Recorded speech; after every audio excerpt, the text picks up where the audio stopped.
শুরু থেকেই আমরা একজন ব্যক্তিকে ইন্টারিম গভর্নমেন্টের যিনি আমাদের প্রতিরক্ষা উপদেষ্টা ছিলেন, তিনি প্রথম দিনেই খলিলুর রহমান সাহেব পররাষ্ট্রমন্ত্রী হিসেবে শপথ গ্রহণ করছেন, যেটা তিনি তার আগের শপথের পরিপন্থী কাজ করেছেন।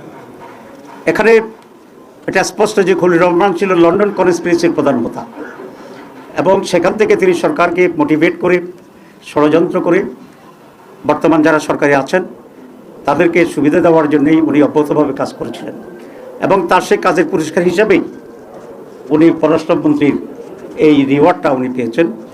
এতে আমি বিস্মিত হয়েছি বিএনপির ব্যাপারেও, কারণ বিএনপিকে এতই তার লোকজনের সংকট আছে যে একজন বিতর্কিত ব্যক্তি যিনি ইন্টারিম গভর্নমেন্টে থাকার সময়ে বিএনপির নেতা সালাউদ্দিন সাহেবই তার বিরুদ্ধে বক্তব্য রেখেছিলেন এবং তাকে সরকারের থেকে বের করে দিতে বলেছিলেন। তো এই খারাপ লোকটা, যেটা বিএনপির দৃষ্টিতে তখন খারাপ ছিল, এবং সালাউদ্দিন সাহেবের বক্তব্যের পরে উনি বিএনপির সাথে নিশ্চয়ই গোপনে এমন এক কন্ট্যাক্টে গেছেন যে তারা বিএনপির স্বার্থ সংরক্ষণের জন্য উলঙ্গভাবে ভূমিকা নিয়েছেন, যে কারণে বিএনপির আস্থাভাজন হয়ে আবার তিনি বিএনপির মন্ত্রী হয়েছেন। কারণ নিশ্চয়ই বিএনপির সাথে ওনার এমন এক কমিটমেন্ট ছিল, বা ওনার সাথে বিএনপির এমন এক কমিটমেন্ট ছিল যে উনি ইন্টারিম গভর্নমেন্টের থেকে বিএনপিকে হেল্প করবে নির্বাচনে, আর বিএনপি সরকার গঠন করলে ওনাকে মন্ত্রী বানাবে। এই দুটাই কিন্তু ওই তাদের অবস্থান দিয়ে পরিষ্কার হয়। সুতরাং খলিলুর রহমান সাহেবকেও একইভাবে জিজ্ঞাসাবাদে আনা উচিত এই সরকারের, এবং যে কী ধরনের কনস্পিরেসি রিদোয়ানা সহ অন্যরা তারা করেছেন, যে জাতিকে একটি সুষ্ঠু নির্বাচন থেকে তারা বঞ্চিত করেছেন। কারণ একটি সুষ্ঠু নির্বাচন এই জাতির জন্য অত্যন্ত প্রয়োজন ছিল, তাদের মনের আকাঙ্ক্ষা ছিল, তাদের দাবি ছিল।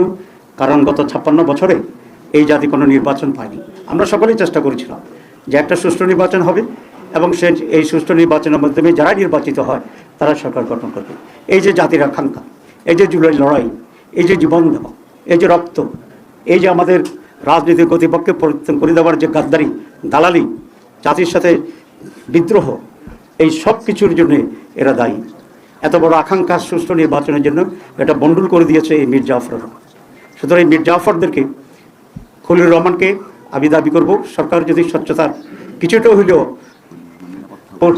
পরিচয় করতে চান, এবং সেই খলিলুর রহমান তো নিরাপত্তা উপদেষ্টা, আমি বলছি ডিফেন্স অ্যাডভাইজার ছিল, নিরাপত্তার অ্যাডভাইজার ছিল, তো তাকেও মন্ত্রিসভাতে বের করে দেওয়া উচিত, এবং তাকেও জিজ্ঞাসাবাদে এনে ষড়যন্ত্র কী হয়েছে সেটাকে বের করা উচিত। আর রিদওয়ানা তো নিজেকেই বলছি আমি রাজসাক্ষী হয়েছে নিজেই, এবং তার কাছ থেকেও এই সত্য উদঘাটন করা অত্যন্ত জরুরি।